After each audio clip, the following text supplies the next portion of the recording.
it's Shaves, and welcome to another edition of AniTube Digest, where we go over the best and not so best anime YouTube videos to come out this week from the 29th of January to the 5th of Feb. Yeah, first for some videos that I thought were not good. Oh, well, and I did make it through a MelonTeee video, and I'm sorry. I feel bad because I don't know. I'm sorry, I have my list over there. Reframing Nothing Happened. And I feel bad because, like, last time I tried to watch one of her videos, it was the women in One Piece, and then just kind of slandering Naruto, and there was things about it that felt very sloppy to me, and I just didn't get good vibes. And like, I don't have the bandwidth for this today. No, thank you. But I was like, okay, yeah.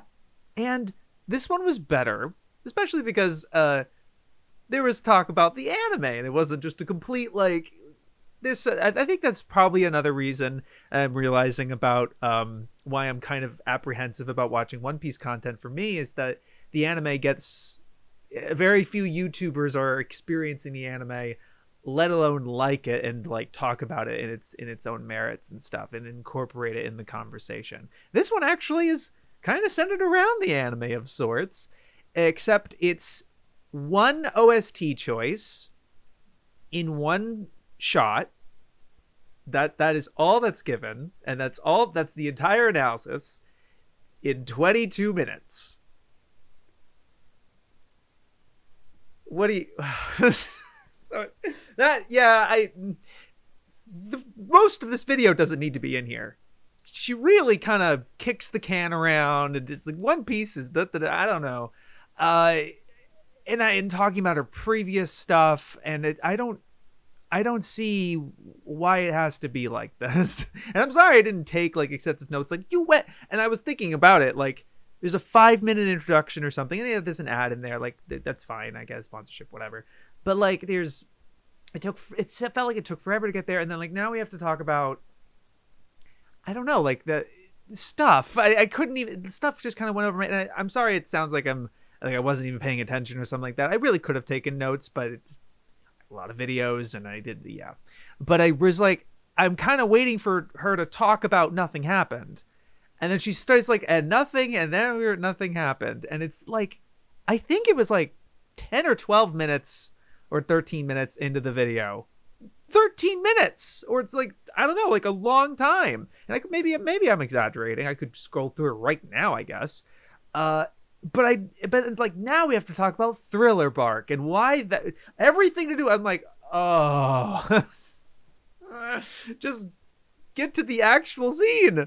The Thriller Bark's huge, and I get that what her point is trying to extrapolate on Thriller Bark in general. But then say that at the beginning of the video. Like, you can get to this point way faster and then extrapolate. Let's talk, why does this not work for me? Because her main concern is an OST choice in the anime making the scene feel kind of triumphant. And that's a bit, and she acknowledges that's a bit of a hot take because a lot of people read it that way. Even people who, there's no OST there, they still consider it that, because it kind of is. He successfully got Kuma to leave them alone and saved his captain's life and survived in the process. Kuma was like completely, like, you know, the way he frames it is like, you're probably going to die from this, man. And Zoro was willing to take that. Now, I like the points that she brings up of why she thinks it's not meant to be kind of a triumphant thing, with how Sanji is reacting to it and his framing and what his character has been like up to that point. I think she makes great points. I think I just think the video craft itself, it's like, okay, that's like a 4-minute point in a 22-minute video. I think, like, and I get you want to make that point, and I get you have to, but that's what your audience is expecting. So it's like, maybe I don't know. It's like, it can't be the whole video then. It's choosing one or the other. You have a 4-minute point. Either find a way to make that a bigger point, break down more of the scene, you know, more of like the shot by shot or something, more OST choices. The thing that was missing for me, at least, if you're going in, the thing that was missing for me is that's like, okay, that's the wrong OST choice.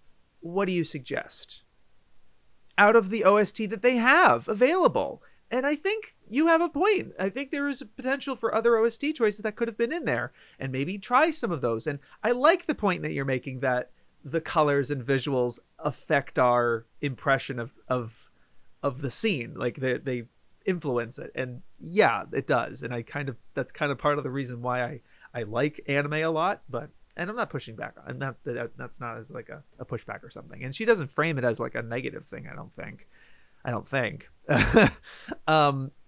But yeah, it was like that felt like a hollow, kind of like a, and it kind of like culminated in like, well, I hope the remake does something different and frames it the way I want it to be framed.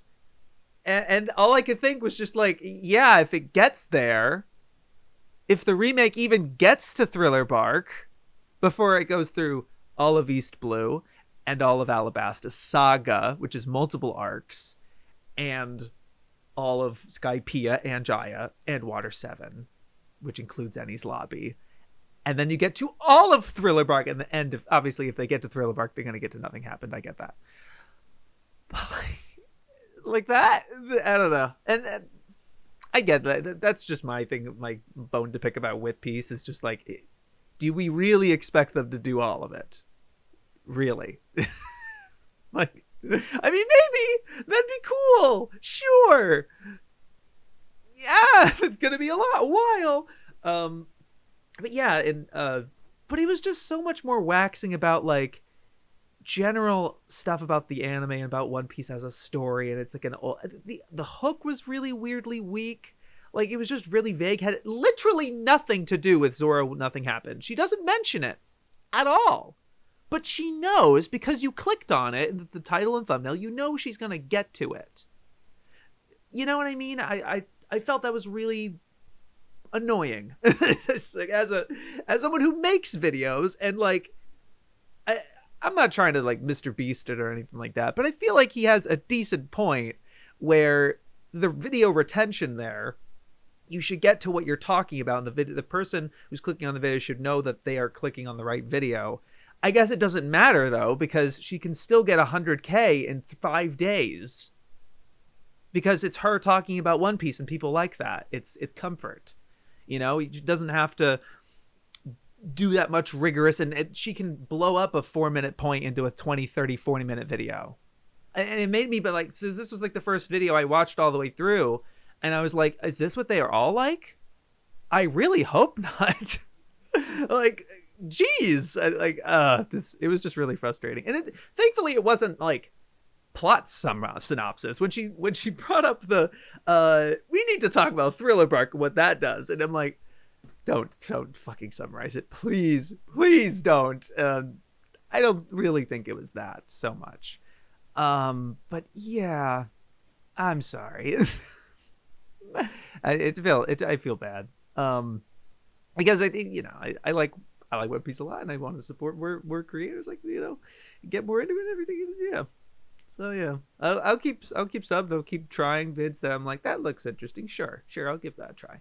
But yeah, that's my 2, 3, 4 cents. And you know, the other video, I'm so sorry, dude. I gotta lay it. I gotta hand it to you. I couldn't get into this Mudan video. I confronted Japanese YouTubers, and I wanted to talk about his stuff. Really, I was really excited because, and I commented on his latest video. I didn't even watch it. I'm sorry. But it was just the fact that he uploaded 3 videos in a week after being like gone for a couple of months. And I'm like, whoa. And it was just like really cool and exciting. I was really happy for him, and I still am, you know, and I'm like, maybe I should have watched the 2.5 hour, YouTube editor thing that he made instead, because it's more in his ballpark. And I don't know, not that this isn't in his ballpark really, I guess, but it just didn't work for me. This one just didn't work for me. But again, I just didn't, unfortunately, have the time for, like, it's like 9 o'clock now when I've just started recording, because I was just watching other vids and everything. I didn't, this is what it is. But I went with this one, and you know, he's got Joey in the thumbnail, but the only YouTuber he interacts with based on a video that they made, I believe, is Premiere One. Yeah, I forget his name, but I'm so sorry. He's a great guy, and it was cool to see him. That was probably my favorite part of the video because it felt like kind of what I was expecting. Uh, but it's Mudan and his friends going around doing various kind of not really recreating, but taking various Japan videos and trying out those experiences and seeing if they're really all that. And it's a good idea, but I thought that the start of it was really hard to understand because he like photoshops himself into one of Trash Taste's videos, and so I'm confused of like I got genuinely confused what was going on. I'm like, were you there? Is this because he's filming in the exact same location? So it felt I couldn't tell what was the video that he was taking from and showing like examples versus like his video.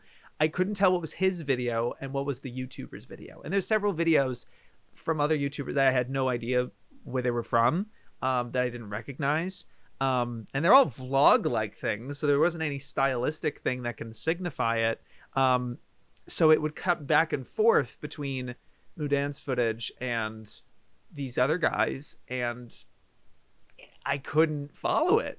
I really could. It was kind of all over the place, especially like even like the format with like the UI almost of showing what YouTube video it was going to be, and then having like the questions pop up at the bottom and like kind of confirming or denying, and it was just based on like there was no real criteria. It was all kind of loose and everything, and there were so many instances where he would introduce a video and they're like, we tried this and it was locked. It's like he threw, or not locked down, not that it was locked, but it was more like it was closed or didn't have reservations or something like that. And it was like 4 or 5 of those instances very sporadically. It seemed chronological, like you went through like this was filmed almost chronologically of like, here's the next challenge, let's go to this place, oh it's closed, oh let's go to this place, oh this was okay. And it didn't have any of categories or structure, I guess. It had a formula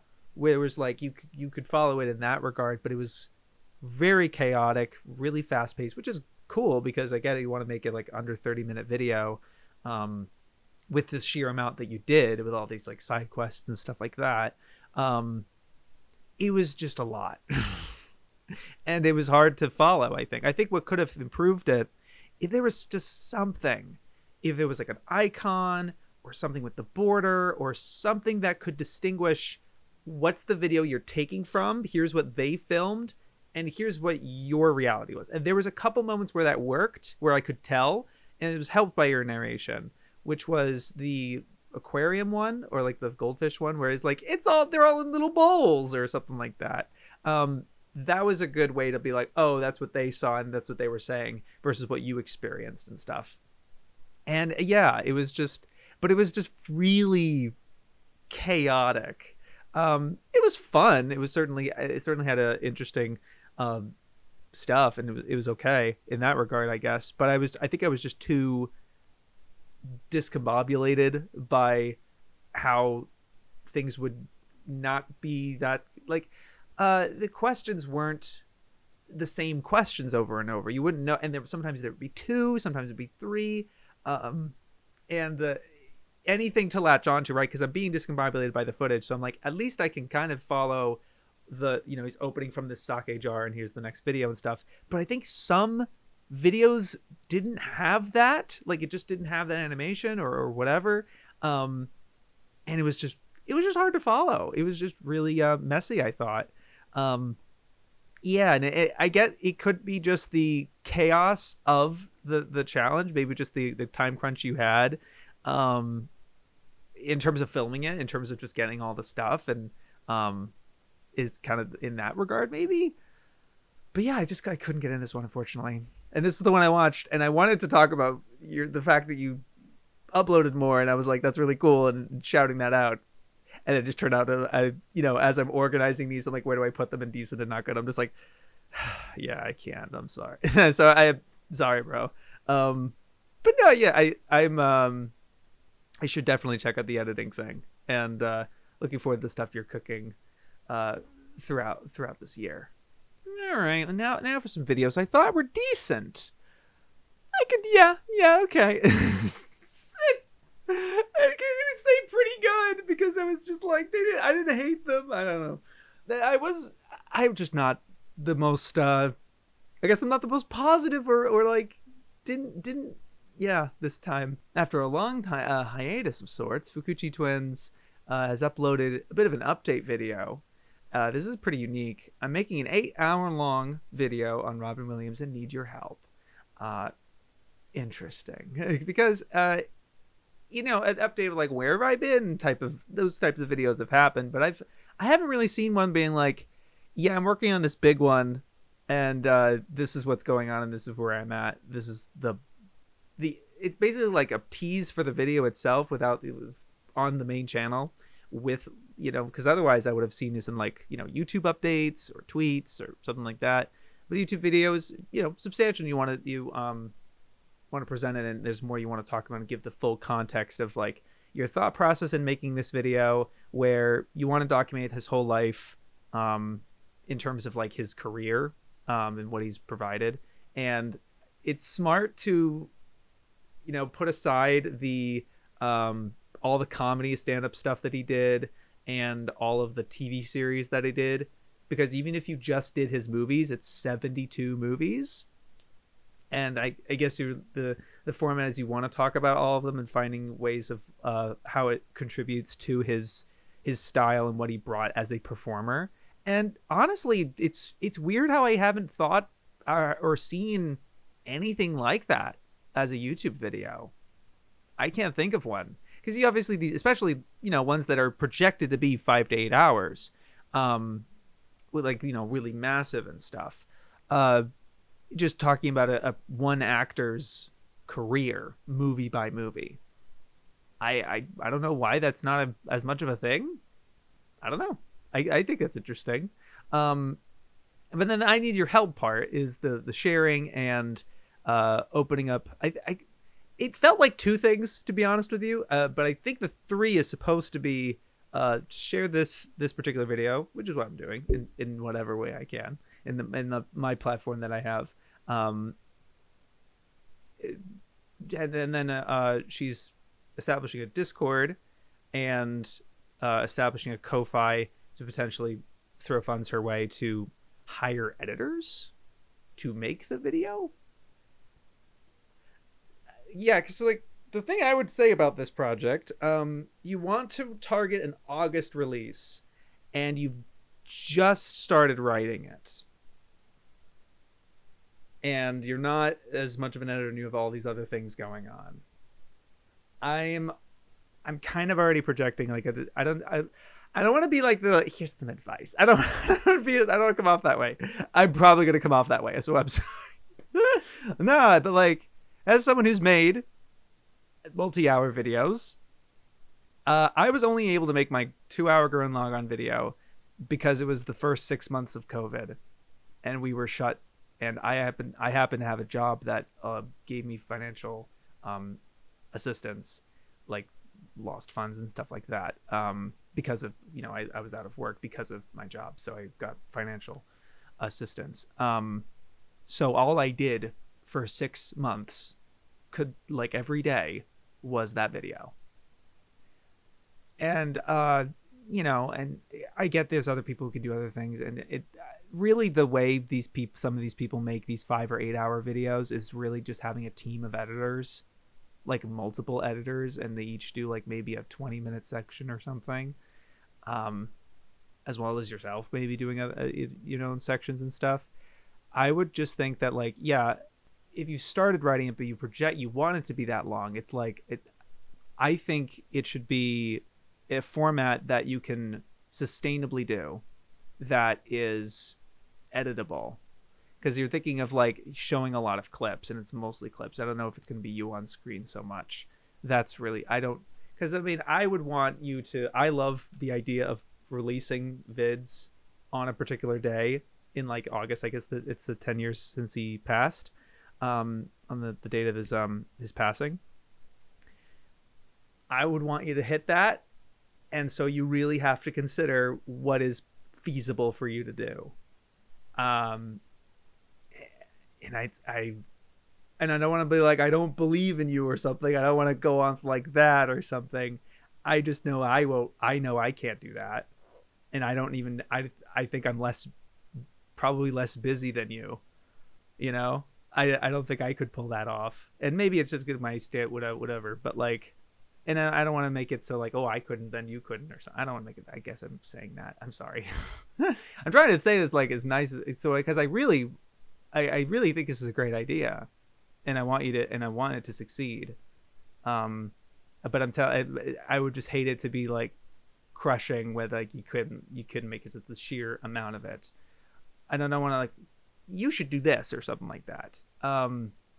I have ideas of like you could probably get it to that length, but you'd have to sacrifice certain things that like wouldn't be to what you're envisioning. I guess it would have to be stuff that's very economical for you to produce in a quicker amount of time, in a reasonable amount of time that like you can spend time on your other things like personal and your job and stuff like that, so that it's manageable and that you actually get fulfilled by it, you know?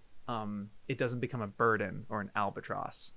Or the albatross around your neck is what is usually, and I've had that happen to me with some of these videos. You know, I had like a 5-hour Naruto thing, and because I split it into whatever, and I ended up splitting it into 3 videos and releasing them kind of separately, and cut a whole 30-minute section out and everything and stuff like that just to get it out, and did certain things in that way to make it feasible, you know, but it was still quite a burden to make for a long time, and it's literally like I have like mental blocks, like I can't even remember much of that year of like 2022 or whatever, because it was just so much of that, you know. And the videos, I'm happy how they came out, but it was, you know, it's a big ask, and I don't know if what you're asking with I need your help is necessarily I think it's great. I think that it's not a bad choice to open a Ko-Fi, open a Discord, and share, asking people to share this video. Not bad choices at all. But it's not necessarily the help you need. I think what you yeah, I don't know. And it's just a reframe. It's like, here's the strategy. Here's what I'm thinking of, like, we edit this amount and this amount of time. I have the script done by this point. It's like, and you know, and this is all because you have a deadline in mind. And that's really good. That's so important and good. I did not have a deadline in mind for my Naruto stuff, and that's why it got kicked down and it was such an albatross. Versus my Gurren Lagann video, I had the idea of wanting to release it on a certain day, which was the day of the last episode aired, or the first episode aired. September 30th. That was that particular day. I was like, that's where I'm going, and it has to be done by then. So I only have a month to do this section of the video, or, you know, just strategy of planning out like that, so that it can be as thorough and big as you want it to be. I like the ambition of thinking of an 8-hour Robin Williams video. I think that's awesome. And again, I like the idea that it's going through all of his movies in that way. And I think it's possible to do up to August, but the way you talked about it in the video, where it's like a really edited and writing a script and then a fully edited thing, given your limitations and your shortcomings with editing. So like, I really like writing. I can write up a storm, but I'm kind of weak on the editing part. I'm kind of, you know, I get easily distracted, etc., etc. I think he'd be like, one of my weaknesses when I did my encyclopedia video, I visioned it being on camera the entire time, kind of like in front, because I thought, this is a book.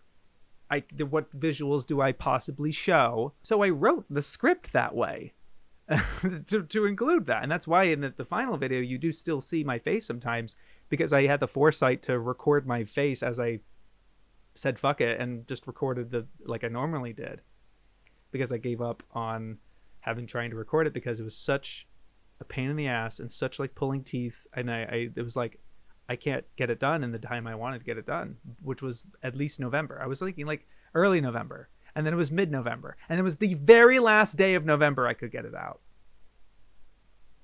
You know? So it happened. Like, so and I say in that video is like knowing one's limitations is valuable because it actually ends up happening, and not in like a compromised way. I don't even think that video ended up being that compromised, because it turned out to be a much better decision ultimately, because there was so much that I didn't realize I had to add script wise and add visually, because I realized, oh my god, I have to like chronically show every single thing I'm talking about to be as credible as possible. And so it ended up being a lot more visuals on screen that I don't think I could have actually reasonably fit if I had filmed myself doing it. So it ended up kind of turning out that way. So yeah, I think I would just, that's what I wanted to talk about it and share it here. Mostly just, it was just like, I like the idea, and I think this is the kind of help I would like to give, which is like, hey, I think consider a format that, and I'm not going to tell you precisely what that is. I don't want, if you want to know and ask, that's fine. But I don't want to be like, you should do this. Like, that's how you make this video. You know, I don't want to be like that.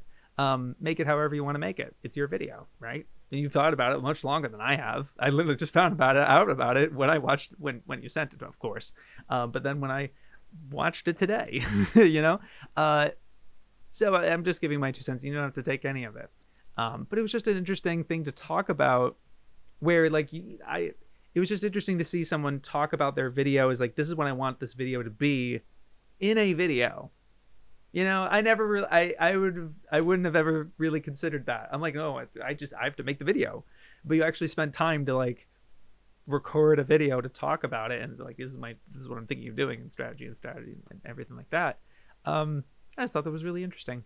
But you know, consider a viable ways of doing it, so that you've given everything that you do in your life, so that not only does it happen, but that it happens and you're really happy about it, that it actually gets made at the time that you want it to be released, in a format that maybe there's it's compromised vision, but I think that happens all the time, right? In art, in maybe a lot of Robin Williams' own performances, in any art, there's a lot of give and take, unfortunately. But that's why I think it's great that you have this idea that's really cool and ambitious, but also has a deadline, because that means it could actually get made. And I think that's really cool and exciting. Anyway, just want to talk about that. First time I'm talking about Luca Under Limit, Akunohana, the anime that the internet outcasted. And he doesn't focus really that much on the internet outcasting Akunohana. It's really, obviously, it's the reception of this series, and it feels very synonymous at this point. I'm not gonna lie, I think I hear more people complain about people complaining about this series, the way it looks, than people actually being like, it looks like butt. Not gonna lie, I think the tables have turned at this point. I think we've all realized it's pretty cool looking, it's by a great director, etc., etc. Not to be like, your point's dumb and bad. I don't want to be like, not to say that. I think it's a fair point to make. It was just like, yeah, that's not really a focus here. I wanted to talk about it. Someone, I think it was a Discord that they sent through this, but this was interesting in the way it was edited, very hypnotically and cryptically, with a lot, even in the thumbnail you see it, with a lot of overlay, a lot of difference and exclusion masks, which are very of a particular taste, that like if you use them, it's going to, unless it like somehow some opacity layers that like in that last 4, like difference, exclusion, divide. I don't think he really used any divide, but I could tell those are the kind of things that those opacity layers do. They inverse the colors and everything and make it look in a particular way. I've used them a lot. It makes it a particular, so like using them to such a heavy extent was really interesting to me. And there was a lot of personal stuff here too. I think some IRL footage. And I liked that there was inclusion of the actual poetry of Flowers of Evil that the name derives from, and the show is directly taken from. And some mention of the author and director and stuff. I think it's fair, it hits decent points, but I need to dice. I didn't write any notes, unfortunately, but the real things that stuck out to me was I was really surprised that I was playing it at like 1.5 speed. Now, to be fully transparent, I play a lot of videos at 1.5, if not 2. I usually just stick at 1.5. 2 is a little too much. I think I could get away with 2 on this one because it's kind of like Eye Patch Wolf with how slow the delivery is. And hey, I'm not going to knock anyone for watching Digest at 1.5 speed or at 2 speed, because I do a very similar thing, but I'm unscripted, and I when I have it just like now, just then, and I'm also repeating myself a lot. It's because I'm unscripted, and I get that, and I'm not doing a whole lot of cutting too much. I used to. I can't anymore. It's too much. It's too much work. I'm sorry. But it was a lot, and I can tell a lot of it is intentional. Like, yeah, it was a lot of big dramatic pauses and stuff, but just the way he talked sounded so natural sounding at 2 times speed. I was like, I don't even want to. I dare not see what this is looking like, and how it's edited too. Actually, for some reason it just felt very normal. It didn't feel like kind of at a clop that I normally watch videos at. And I know it's a bit of sorry, sue me. I watch my own videos at 1.5 speed sometimes. What are you fucking? But that was one thing that stuck out to me, and he really loses focus, I think, towards the end, where he's starting to talk about music, but I don't really know what he's talking about. And the personal stuff is cool, but then I was like, where is this going? Or is it going back to Akanohana at all? And I liked how it ended. It was an interesting note with what this story means for people and various YouTube comments and stuff. But it felt very cryptid in that way. And I'm not like a big into that scene or something like that. I'm like, no, it's not like that. I don't know. Maybe it's my image of what I think it feels like. Before I forget this point, there was another thing that kind of stuck out to me in a weird way. When he's talking about atmosphere, he brings up Ocarina of Time and the Legend of Zelda Ocarina of Time and the Forest Temple. And I'm like, I didn't even care if it was clearly an emulation that like was widescreen. It was definitely not original.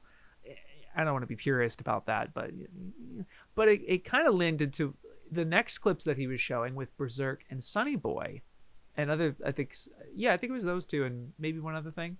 But they had this filter on them. They had this like very clear like lo-fi type of look to them, and it kind of like occurred to me. I was just like, well, you're talking about how the show looks and feels and sounds, but you're showing it in a filtered way, in a way that looks, you're trying to make it look cooler or sound cooler, right? And you're talking about how the original, if you were to watch it out of the context of this video, it's great atmosphere. And that stuck out to me. I was like, if you're going to talk about something with good atmosphere, you kind of have to show it in the way that it was shown in the format that you're talking about. Like, it's like this video game has really cool vibes, and the vibes is just like something you made with like a PNG of the character and some not that he does. I'm honestly not, but I'm just like, if you create something in a video that's like trying to make the show look cooler, which I've done a lot. I rewatched my Ideon video because, I'm sorry, James, I watched your Ideon video. I liked it, but I have nothing to say about it. I'm so sorry. I'm bringing mine because I put my video, and I rewatched mine because it made me think of you. But but that video is so vibey, is so like trying to make Ideon look kind of cooler because it has all this really cool art and official art and stuff, and I'm using all these really garish lighting effects. The video does not hold up as well as I would have liked, unfortunately, in my opinion. yeah. But that would. But if I was like, it's got such great vibes, and I'm like, it's a colorful show, and I'm showing it as a colorful show, But like, I'm showing it in that way, but I'm not being like, the vibes are so cool or whatever. I don't think it's fair to mess with it like that, if you're gonna make that argument. But I get it. It would have been, it could have, but I think that's why I brought up the Ocarina of Time footage, because it didn't have anything like that. It didn't have any of the cool overlays and glitchy things that you were doing throughout the entire video. It just suddenly had like pretty clean, average looking Ocarina of Time footage. And then right after that, really lo-fi, glitchy looking Berserk 97 footage. And then Sunny Boy kind of looking exactly like that. And I'm like, huh. I was like, yeah, okay. Yeah. But so I don't know. It's a weird nitpick, I guess. But yeah, it felt like, it was enjoyable. And I think there was interesting points being made. And I appreciate that you didn't really spoil it. You didn't really give away the whole thing. I don't even know if you warned about spoilers. I think you just kind of avoided them in this case. One thing that also just kind of stuck out to me, and I'm just in the complaining mood today. Another complaining digest. What I just realized that there was a lot of repeating footage. I just kept realizing it's a lot of the same 10 clips. Like over and over and over and over and over and over. And there was one point in the video where you're like, no adequate visual here. I think it was your video. It could have been I'm sorry if it was another video, but I think it was your video where in the script, there's a point where you just don't show anything and then you put text in the bottom that's just like no adequate visual or something like that. I didn't know what to show here. It's a video! You have to show something! What are you doing? And I'm like, that's not... And what I'm saying is, that's not the worst thing on its own, and I get that problem, because I've ran into that problem way too many times. Being a faceless YouTuber is the worst. But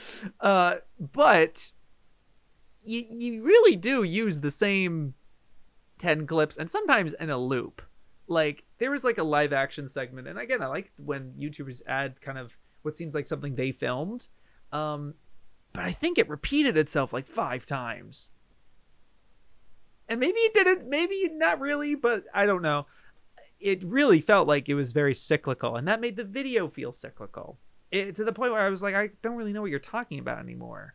Because it feels like I'm going in circles, because I am going in circles visually, because you keep showing the same shot of the kid at his bed, or the kid handing the clothes back, or whatever. And the same one of him at the desk, and it dissolves into the sky. Like, those are great shots, and then like, well, what can I say? They were adequate to show in each of those moments, and like, hey, more power to you. There's nothing wrong with that. But I'm like, there was a point in the video where I'm like, it's a 47-minute video, and it's 11 episodes. So how much footage is that? Could he have gotten away with editing this entire video, especially with the fact that he uses a lot of like some live action stuff or from different whatever? Could he have made this video without reusing a single clip? And I'm not saying that's necessary, and that doesn't equal good. You know what I mean? Like, that to me, that's like the bare minimum. That's a standard for me. I really try not to. But it really is only when I am directly referring to that scene, and there's no other way. There's nothing else I can show other than that, because that is what I'm showing or whatever. And if that's the case, if I wind up where I'm obviously, I'm editing the video chronologically, and at the time when I'm at like the 2-minute mark, there's a clip of like, oh, this will work good for this part. Yeah, I'll just stop that there. And then like 10 minutes later, I get to a different scene. I'm like, what do I put here? Oh, you know what would be really good is this scene. And then and I might even forget that I used that clip already. And then I rewatch it and I was like, oh, I used that clip twice. Or I realize I probably remember because I keep rewatching these things, making sure I know what's going on. I'm like, but I used this clip before. Let me see if that other one, if I had to choose which scene, which part of the script gets this scene, it's going to be this one I just chose. Let me choose something else for this other one back here. I do that. You know, and I'm not like, be like me, or I'm not, you make up whatever you want to make, you know, but that allows it to make it feel like it's a progressive journey, that you're constantly showing the audience something new. And so that keeps them engaged, and it keeps them like, oh, this is a new point, because it is a new sentence. It is a new thing that you're saying. But this isn't just an audio thing. For some viewers, it is just a thing that they put on the background while they eat dinner and just look at their dinner and not watch the video. I go, okay. I'm sorry. Yeah. But I get it. And obviously people are using this as an audio component. I'm not knocking that. But it's just something, it's something I consider and think of. And to me, that ended up leading into this video feeling a lot more cyclical and harder to follow in that as a result. Because it felt like, I was like, is he repeating himself? He's coming back to new ground? What's, you know? And maybe I'm just stupid. That could be it too. That's fair. But just something I thought in when I'm talking about the craft of these videos and stuff. But I like the style. And I like the seriousness of which you approach the topic, and you can have whatever speed of voice you want, my guy. I was just saying, and I felt maybe I didn't need to make that point. I apologize. But it was just like, yeah, I don't know, just something I thought or observed. Anyway, good vid. I liked it though. Best of Anime 2023. I think I've reviewed every installment of this series since Digest started. I think. I could be wrong. It's hard for me to look though because I'm an idiot and didn't. It's been so. I have to when Digest finishes. I do need to find a way to adequately wrap up and clean up like certain. Oh, this video got taken down, and like how many of this person's videos did I talk about, and categorizing that so that the YouTuber finds it, finds out that I talked about some of their videos, they can like find all of them and not just aimlessly click. Anyway, it's not for me. It's gonna be way harder for everyone else. At least I think so. But anyway, yeah, I think I've talked about this every year, and I keep forgetting that he's switched the format to just be a top 13 list or a top 14. Yeah, I think. Yeah, it's just like a top something list. It's just an arbitrary kind of number. It felt arbitrary at least. And yeah, I was just like, oh, I miss when he went kind of chronologically, kind of went as a year in review. You know, I think that was a cooler format, to be honest with you. I really miss that. But I get it's kind of a whirlwind nowadays, and not a lot of dry spells and too much good stuff. Maybe there's I can remember some seasons back in the day that were like it was all front loaded or back loaded and everything, so I get it. But yeah, so it's a top list, and unfortunately he did have to mute some stuff, like in 3 places he had to mute the audio because some copyright stuff that sucked. Sucked to see as someone who has deals with this sort of thing. But the big note I have for this is that it really feels like the editing is outpacing him. It doesn't. You can tell that he's like, yeah, I gotta make one of these now, even though it's like you've been making these for 10 years. I'm pretty sure the first one was anime in 2013, and this is like and he says that in the video too, and I thought that was like really cool, and he didn't feel as revelatory about it.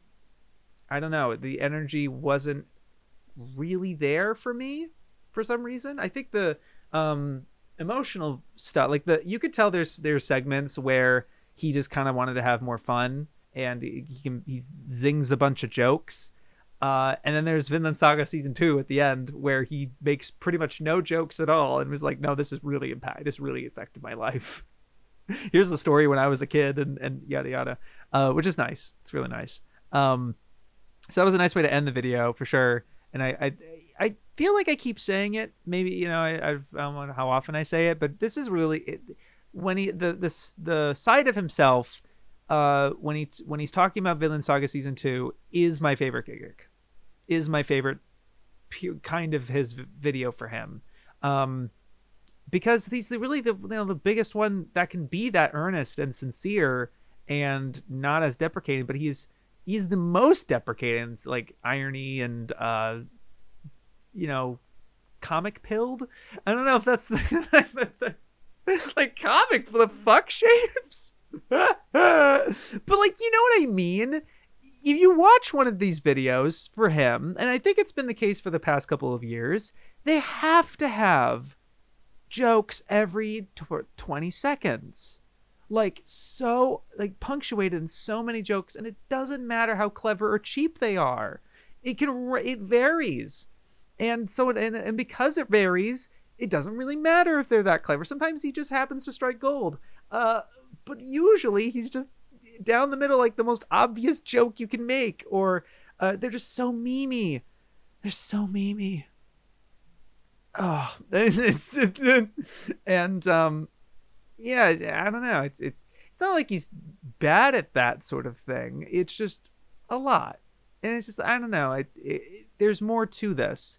And I think what I mentioned were like, yeah, it felt like the editing outpaced his energy and performance here, because you can tell how much Alan and these other guest editors are putting into these transitions for the number 9 spot and showing this title off, even though he spoils the list in the description. I like that. I'm happy he didn't spoil them in the timestamps. That's great. But yeah, no, not the worst deal really. But yeah, like you could tell like they were going hard on some of this. The JJK segment, it felt almost like Gigguk was unnecessary. Like the stuff that he said,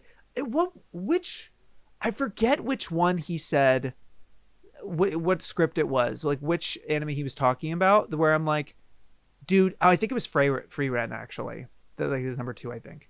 I was like, you can replace the footage with a ton of other series, and you wouldn't tell, because he was talking in such general terms. He was not talking like Freeman's a great character. The setting of this is great. Like there wasn't really that in the way of detail. He's not talking like I forget if it was BmoreBrass. I'm going to talk about that video next. I don't know if it was them or this video that was like, Gigguk is a great character, is one of my favorite characters or something. Like, I don't know if Gigguk was saying that or not, but he was being so vague with so much, like, not obviously really citing the kind of appeal and stuff like that, and I guess, but it was just really lacking detail to the, and there was, I forget again, I'm sorry I didn't take notes. There was a moment in like number 7 or something, one of them, it was higher up on the list, where he's like, I had the most fun with this series. I'm like, most fun at number 11? Or like, this is the most fun you had?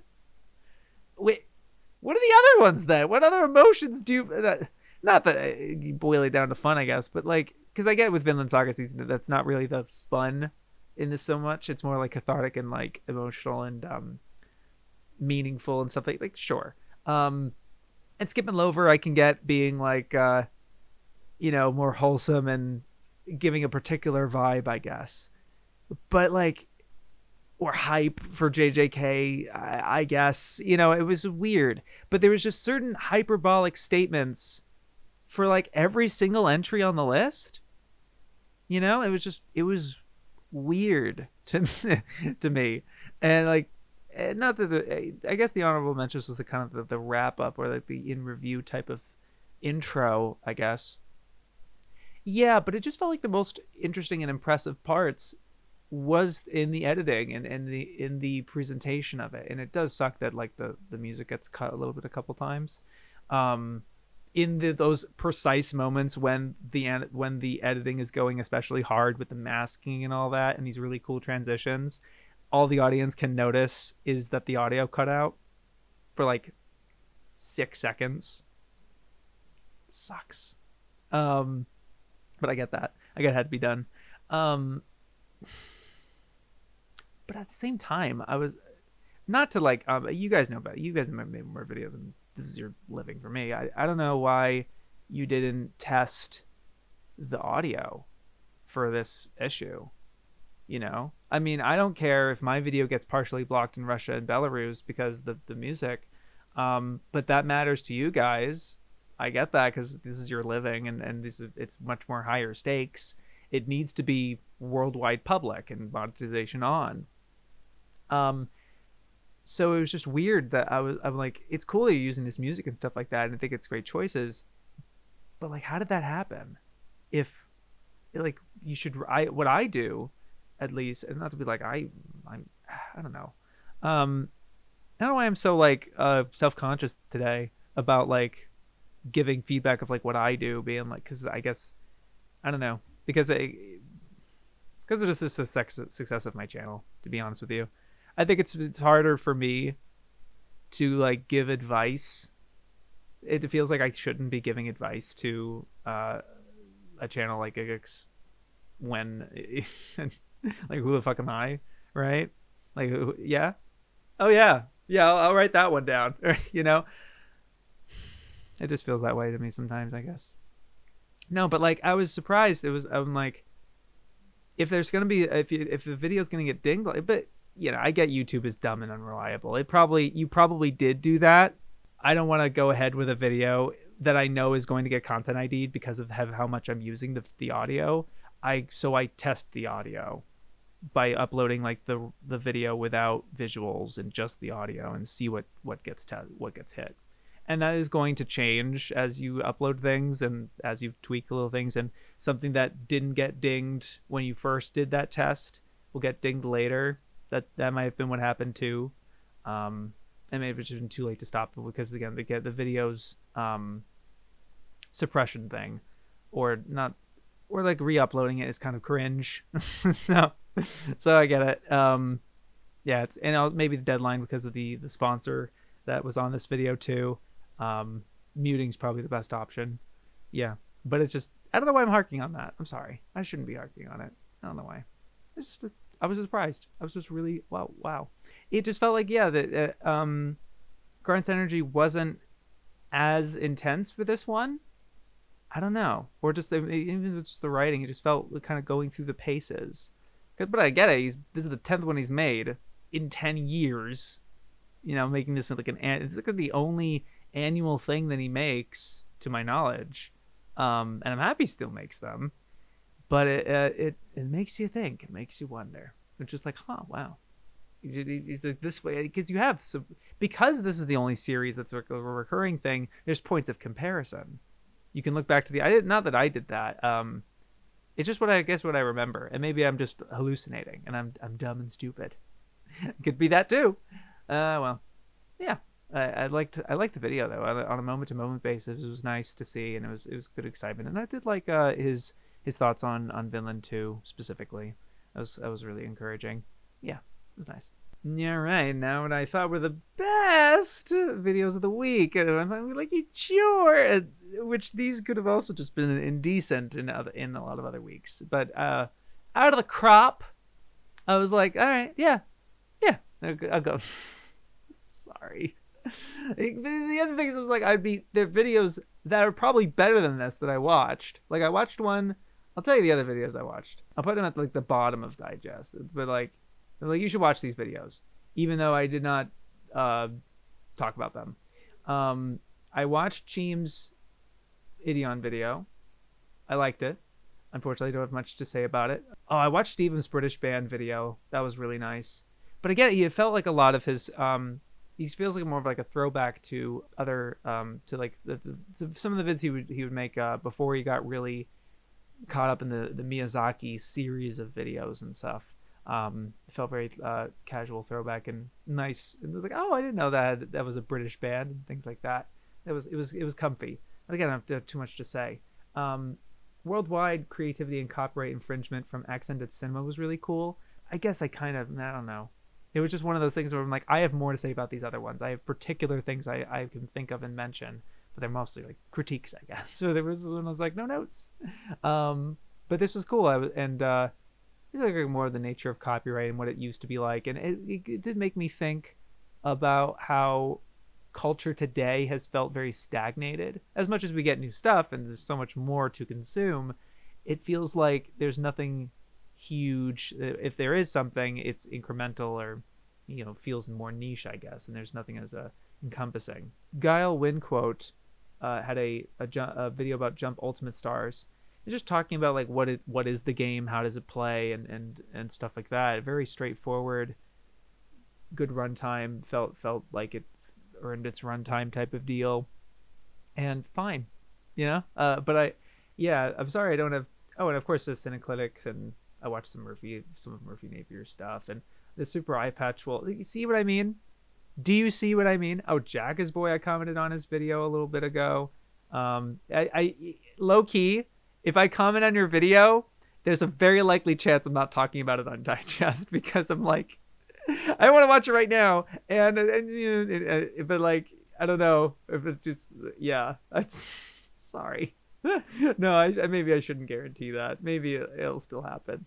No, but and then Bob really convinced me to watch Miki and Dolly, and yeah. Anyway, the dumb segment of Digest over. I don't know. That was weird. Yeah, that happened. There's a new segment of Digest, I guess. Very spontaneous. All right. Okay, now. Sheesh. The best video. Yeah, sure. Yeah, sure. You falling apart, fellas? I don't know. I think it might be it. Not that I'm gonna like suddenly stop Digest or something. We know when it's happening, but there might be happen to be a change. But it's an exciting change. I have to work on it. I still have to work on it. But there's other things I must take care of, including what I'm doing right now. BmoreBrass. It's a follow-up. I wanted to make sure I followed up here. The best anime of fall 2023 was where they talk about the results of the round robin type of competition they had amongst themselves. And I still didn't really get a full sense of what the rules were and like what is so like the community voted. It's like who like Reddit and like where is this ball coming from? Like it didn't feel that well established to me, which was similar to the last one, but that again not a huge deal. But I liked that the structure where the first video is each of you pick 4 in a row to have as a bracket, and then some nebulous, I don't know who these people are that voted, but they choose once the season is done, what's the best slate of shows out of the 4. Like each of them chose 4. What's the best slate of shows out of them? And so I like this format a lot, and it gives you the excuse to have 2 ends of a seasonal conversation that I think are really important, that I don't think I see that often. And I may have voiced this in the first episode of this, but your first one, I don't think you've seen any episodes. Correct me if I'm wrong, but this is before the season starts, and you're just choosing shows that you're going to be putting on your team that you don't even watch. Wait, like there were some shows that you're like, yeah, I dropped this show.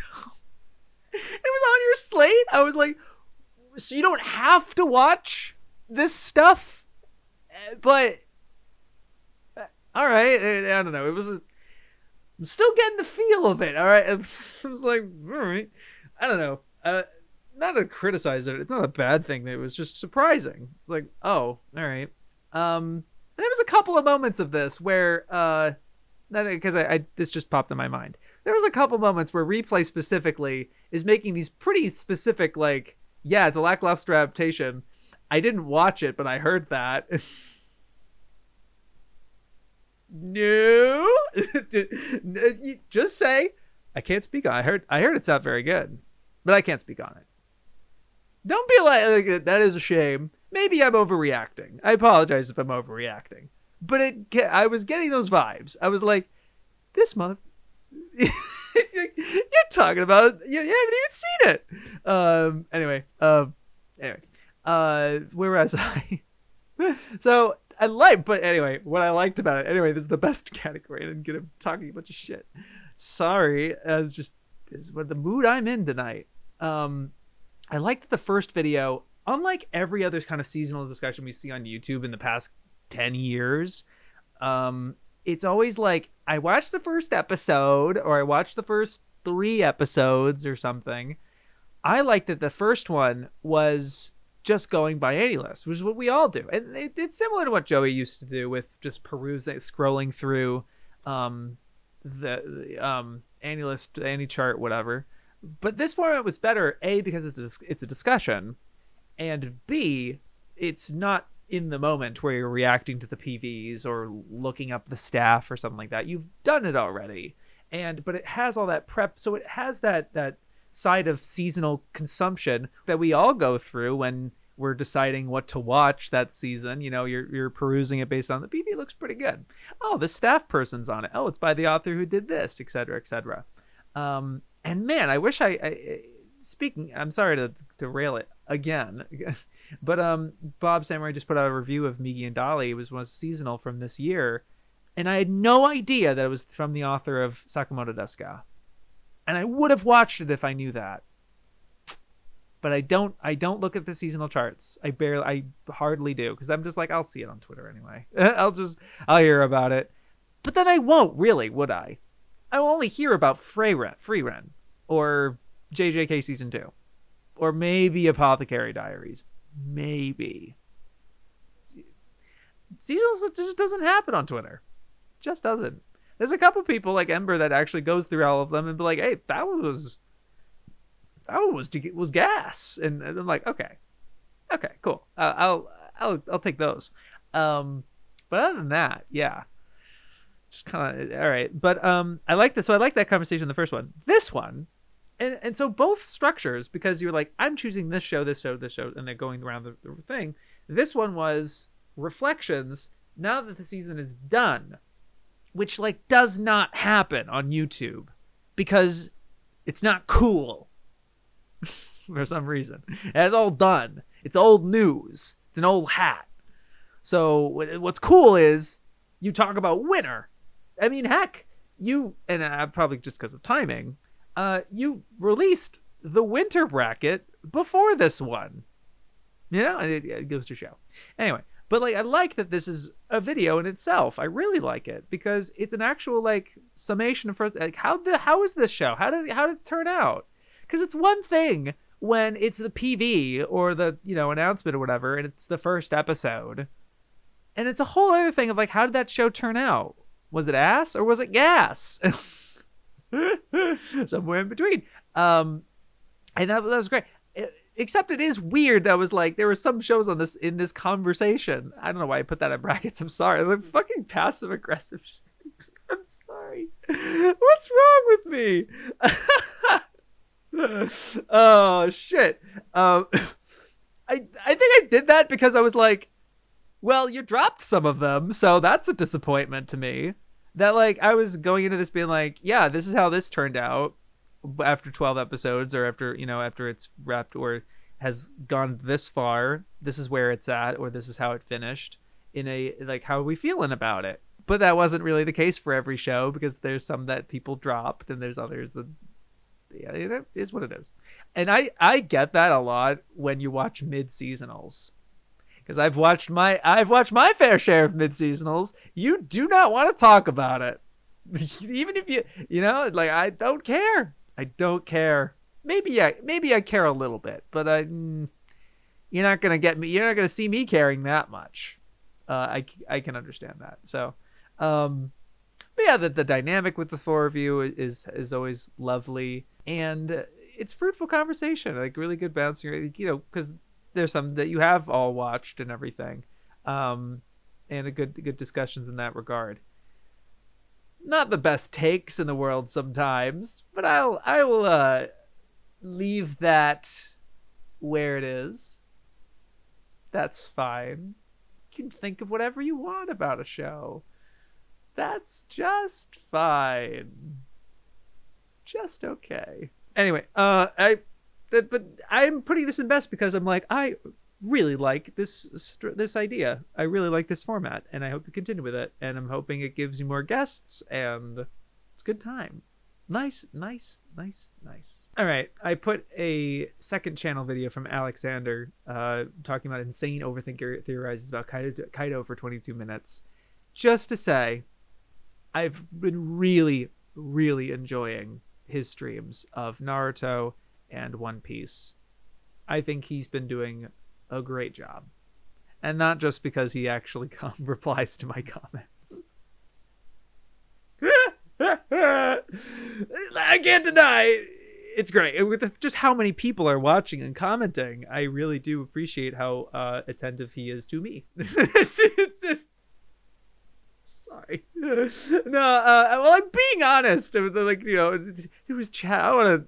It's to me. I'm like, but like in general, like how committed he is to all the requests he gets with the cheers and the follows and the bits and the I'm a YouTube guy first and foremost, and I stream on YouTube. I don't really get Twitch culture. I'm annoyed when it's emote only mode and I can only use his emotes, and Twitch, I can only use Twitch emotes specifically. I can't use any other emotes. Okay, sure, fine. All right. I found maybe there be like that could be that people could spoil things with using just any emotes. Maybe that's true. At least I can on my phone. Maybe I'm just a complainer. You know me. That's the mood I'm in today. But I've really liked the streams a heck of a lot. He's very attentive, very patient, very bold considering the what he's doing, and not getting, in terms of handling spoilers and stuff. The way his mods have been so diligent, deleting several of my tweets, several of my replies. I'm like, I try not to be, but it's their call, and I think they're being safe and conservative, and it's good to see. And sometimes I don't agree, but it's okay. I like it a lot.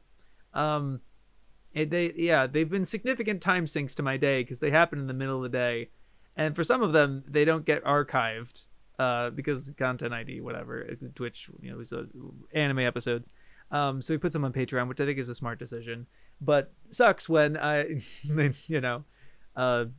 when I don't catch them in the middle of the day when I'm busy. I'm like, I'll indulge because they're just that good.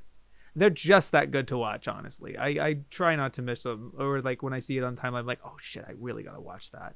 Because his reactions have been so good. His analysis has been on point. He doesn't miss. I'm not gonna say a damn thing. I'm gonna be very nice so that he can watch this and there's no spoilers. But let me just say, you have been very good.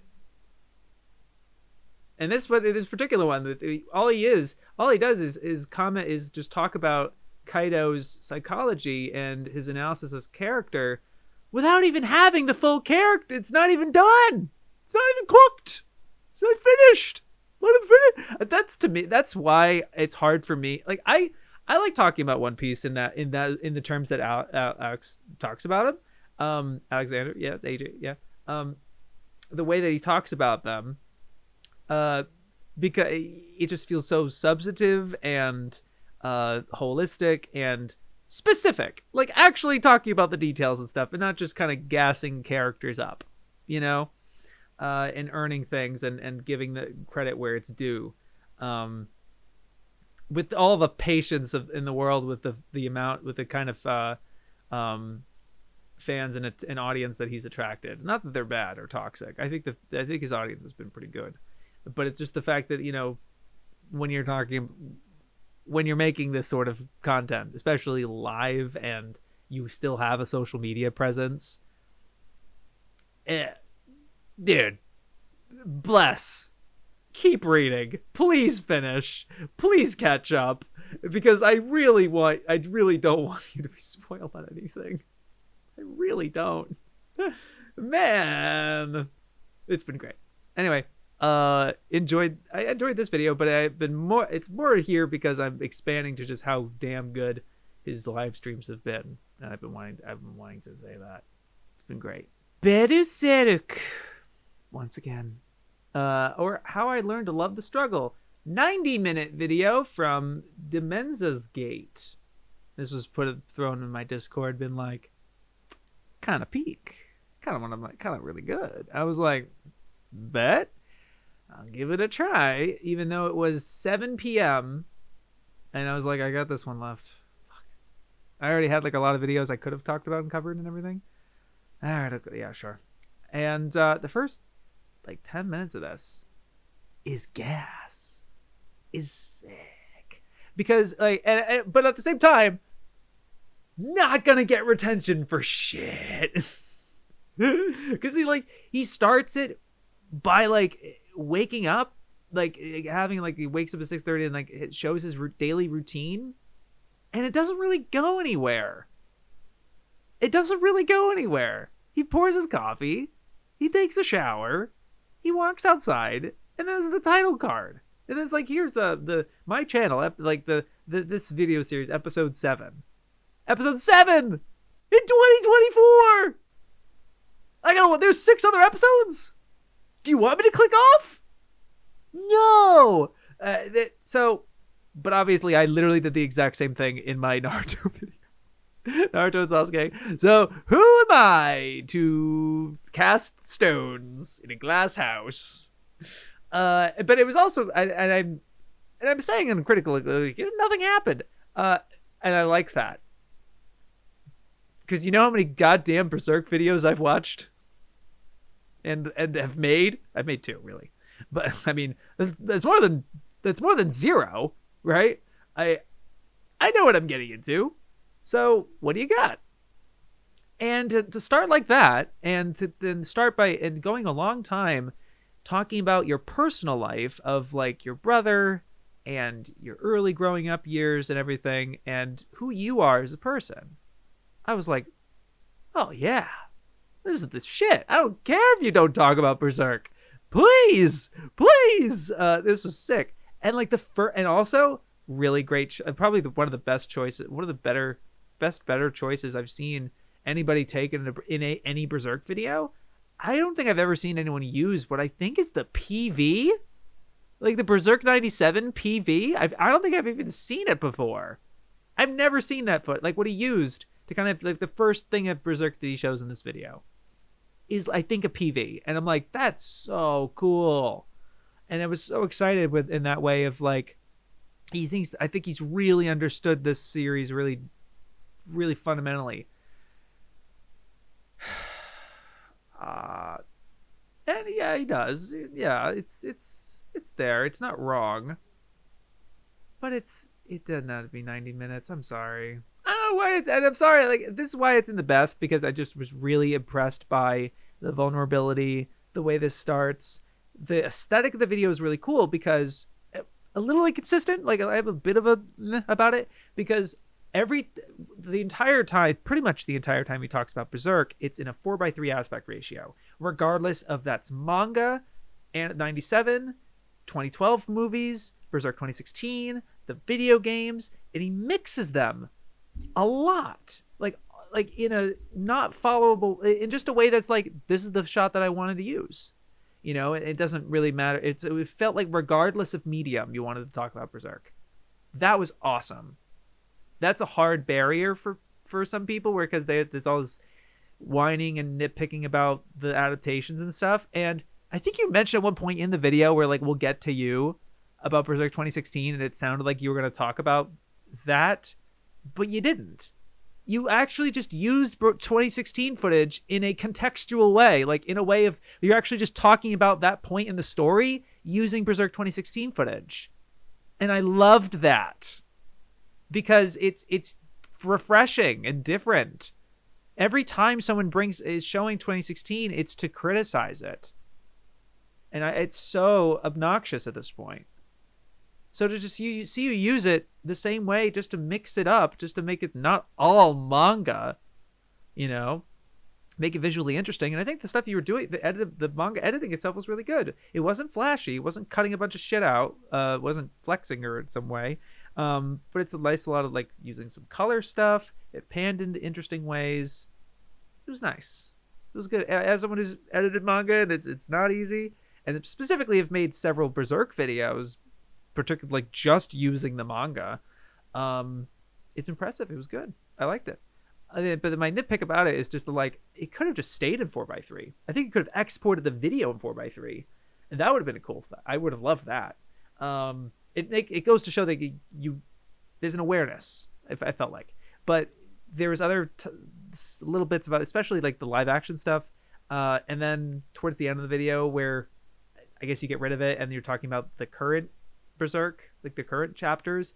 I didn't really follow the creative choice there of why now all of a sudden it's in the 16:9. So it made the other choice being like, well, what was the point of that? Whereas it doesn't have to have a point. It does not. This sort of thing does not need to have a point. It's just a cool choice. But then when when it's inconsistent and suddenly changes styles, it's like, wait, what? All right. And that's just a nitpick for me as someone who's made videos. Anyway. But I'm a little lukewarm on this video. In a way, I'm giving it best because I really give the respect of like the vulnerability that you show here with the personable stories, and the way you start the video is just really cool and refreshing. It's mostly plot summary. I'm sorry. It did not need to be 90 minutes, especially 8-minute epilogue where you're just like update video, being like, sorry, I haven't been making too many videos on the channel lately. And like, hey, save that for like a community post or something, or like a separate upload or something. I don't know. And maybe that's just me. I don't know. I'm sorry, but like, I don't know why it bothers me so much or why I'm bringing it up so much. But like, I think the video ends really well with like a nice fade, and like Guts is the struggler, and so are all of us. And the particular shot that you end on, and the music, and I'm like, it fades out, and like, there, good ending. And I'm fine with it being like, some some thanks for watching the video or something like that. But a YouTube viewer like myself, I checked the timeline of like how much left of the video do I have, and it was like that much. Oh, there's more. That's what I immediately think, and there really isn't more. It's you just started talking with whatever. I think you kind of had to manage that a bit better. I think you could have been more succinct there. Yeah, that was a bit of a weird way to end the video, and last impression is really important for me. I think that the way you end a video is just as important as how you start it. Since it's the last impression that you make on a viewer, I think, instead of just like, yeah, that's the video, click on the next one. Not just your video, not in your channel, but just as a YouTube viewer. You know what I mean? Like, yep, you've watched it, now watch the next one, type of deal. You really want to just like, and that's just me. Stamp. Yeah, it was mostly plot summary, I felt. And there's analysis in there, don't get me wrong. It's not all of it, but I don't think you really backed yourself up here with the claim that like the Golden Age material, I don't know if you said this, it was the weakest material. You definitely kind of implied that though. I think you would definitely seem to imply that it's really well beloved, and you're like, I don't really get that because the rest of it's way better. I think you said like every subsequent arc is better than Golden Age. I think is what you said. And you can believe that, like that's fine. I'm not like saying the video's worse for saying that. But my problem is that I don't think you backed that up in the video itself. To be like, now that we got the prologue out of the way, let me blow your mind with this stuff. Lost children for 3 minutes. Come on. Lost Children's great. Maybe I'm exaggerating with the 3-minute part, but it felt like that went by really, really quick. And then how much of this really just focuses on Guts, which is fine. He's the main character. Like, of course. It was just the framing of the whole video for me where I was like expecting kind of a Berserk general video. I guess it was kind of setting expectations of sorts, especially where you're like, it centers on the trauma of 3 characters, Griffith, Casca, Guts. And I'm like, okay, maybe it kind of goes by character, which is fine and good. Okay. And it was really much all Guts, and there was another part that just popped in my mind that I remember. I'm like, what are you doing? You're dropping the ball here. It wasn't like the worst moment or anything, but it was just like, he's describing the other characters in the new band, the new Guts's party in like, with Shirke and Farnese and all them. And he's just like kind of rambling. It sounds like he's rambling and just kind of going through each of the characters and what he likes about them. And that's fine. I like that. That's fine. But it was just weirdly disconnected from how much harder you were going with the rest of the video. And then you kind of seem to wrap that point up by like, I just like the characters a lot. Okay, it's a great series. You should go watch it. You should go read Berserk. And then you just kept going, like a new paragraph. And I'm like, anyway, back to Guts. And I was like, did you not know how to finish that paragraph, my guy? Okay. All right. I don't know why I'm being so critical today. I am so sorry. Yeah, but that was weird. But yeah, it felt like plot summary, and it's easy engagement. I subtweeted it, and now it has, this is me looking at it, over 100 likes, whatever, right? It's like people like saying this shit and agree, it's a common thing. Easy bait to complain about. There's a lot of YouTube videos that are like this. And maybe I'm exaggerating of like, is it really this like plots? It's not a quantity metric. It's not like you have this much. It's a feeling. It's a gut feeling. And it's a matter of what you do with it. And I think there was a point where you were like, I don't want to spoil it. I think it was something about Farnese's backstory or something like that, where you're like, I don't want to spoil this part. And I'm like, you talked about the eclipse, like which is 13 volumes in. That's a spoiler. That's a major spoiler. And yet you're framing it as the prologue, but like you talked about it in enough detail, but like precisely what happens. This is and I'm pretty sure you warned spoilers at the beginning. I could be wrong. I don't know. I don't remember. Talk about it. It should be. I just felt there needed to be more specifics, and choosing certain scenes, like the scene where he's on the beach, and he's talking about it like this, and focusing on certain scenes and the order in which you're telling these things. But like, there was another point in the video where you're like, this is going to be framed and written like assuming you have a general knowledge of Berserk. So I was like, okay, so as if you've read it. So you've read it. You know the scene where Guts is in the forest, and I don't know. I'm not saying you need to be databasey like, oh, chapter 297. I'm not saying like that or whatever. But it's a gut feeling when it comes to like what feels like plot summary and what doesn't, and it's also like the context of which you're using it. If it's an obscure series that people probably have not seen, and I guess I'm defending my own choices here. The thing I think of all the time because this complaint, this common criticism with YouTube essays about just being summary and not actual any analysis or anything. The thing I think it was my video on Ojamachi Doremi.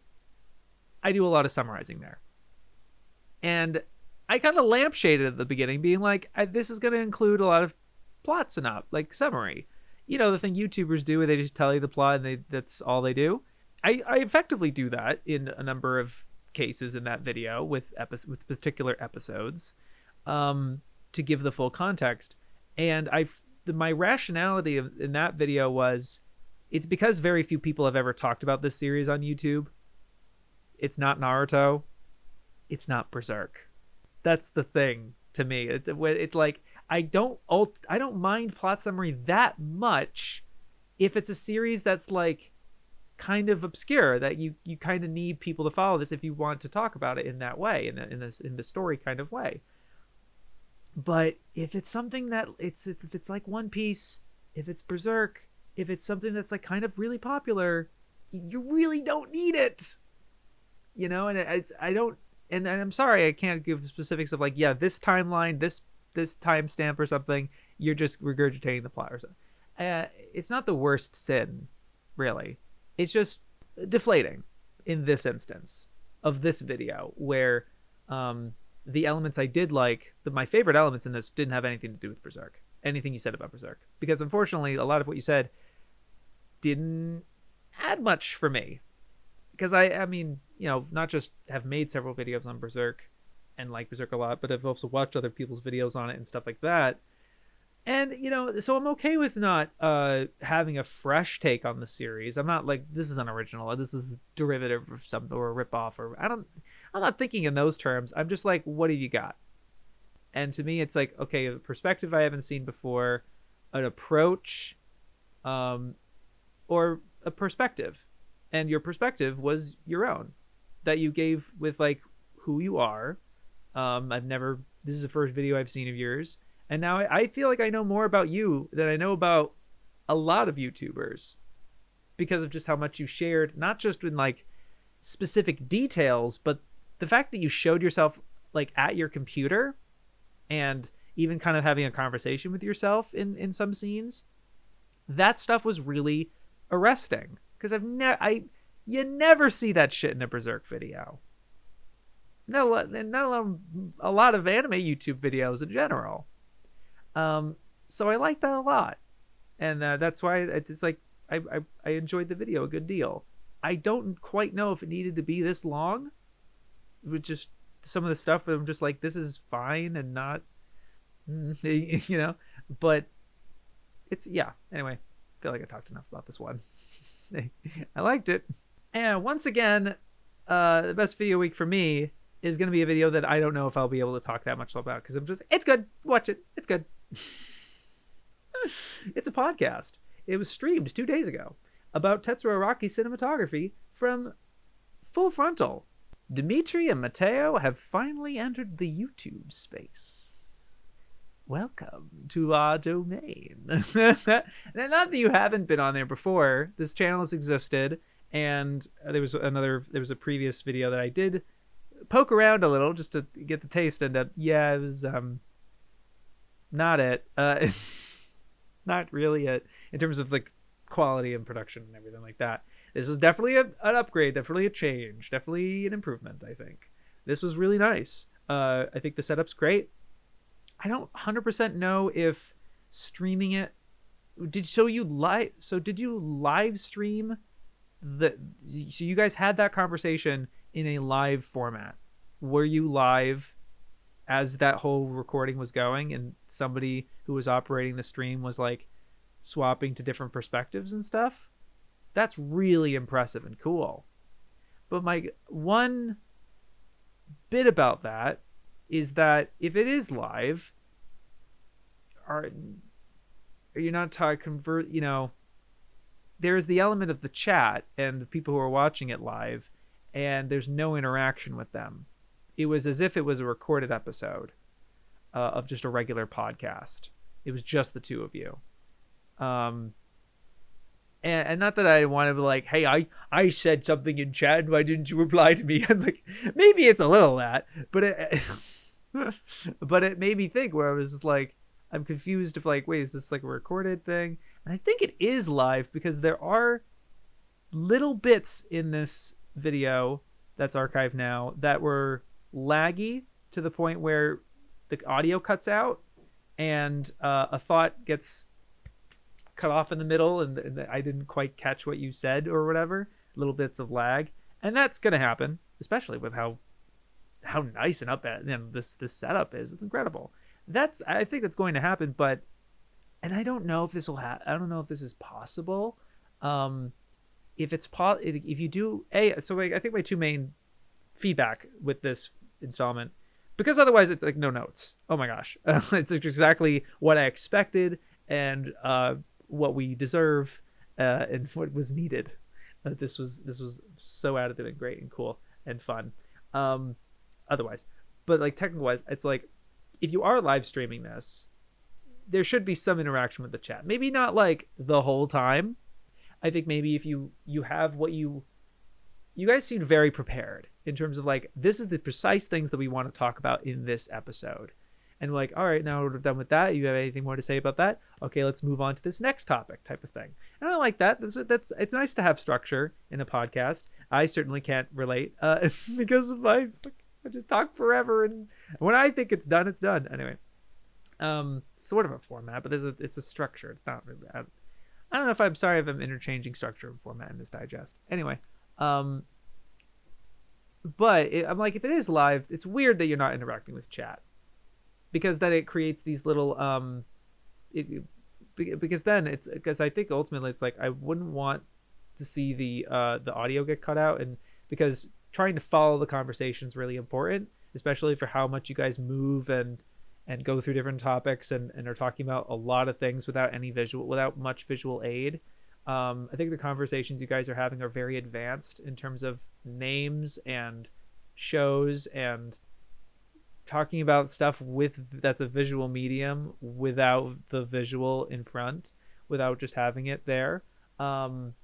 Not that felt missing or stuff. I think this conversation still worked, but it can get derailed if you jump in the middle of it, which if you're in a live stream format is possible, and that's gonna happen. Like, that's not a big deal. But if there's audio breaks, and the technical difficulties is what it is. But I'm like, at the very least, if you are going to stream it, actually kind of take advantage of it being live, and you can add feedback and stuff like that. Especially if you have topic by topic, you could be like, what does chat say about that, or something? I don't know. Or feedback in that way. But if it is recorded, then okay, fine. And then it's like, all right, that is what it is. And it was just weird that it's just like, it was definitely streamed 2 days ago. It's not a premiere. It's not a video premiere. But the other suggestion I was thinking, if it is being streamed, I don't know if it's possible to simultaneously stream and record. I don't know, depending on the software that's being used, if it's possible to stream and record the video, so that if there's any of those breaks in the audio or something like that, you could hypothetically upload the VOD afterwards, like the recorded one that should have all the audio recorded without any of the breaks, but maybe it'll still have the breaks. I don't know. That is a potential solution, because I think those occasional frame things with the audio cutting out hampered it, because I wanted to know what they said about LOGH, because they said something about Gigguk Densetsu, and I want to know what they said, and then it cut out, and I was like, shit. Not a big deal though. Anyway, yeah, I think the reason I was like, oh, I might not talk too much about this one, because they talk so much about Araki, and not just Araki, but what he was talking about within their interview, about Monster and these other directors. And then I like that it ended up kind of opening up about something a little more modern, like the current state of certain series, stuff that's been airing, and little things that they like. I don't necessarily like this and that, whatever, their opinions, which is always nice to see. It's fun. It's cool to see that their personalities on camera feel very similar to what they are like on Twitter. That's always delightful to see. But it's just nice to see them open up a new avenue and continue to commit to making Full Frontal really valuable and additive, despite the cost of it and the return and everything. I think it's great. The demonstrating of the commitment here is really awesome. Yeah, I really enjoyed this installment. I'm looking forward to more. And that'll do for this installment of AniTube Digest. Thank you very much for watching. You guys are great. You have a great week. You peace.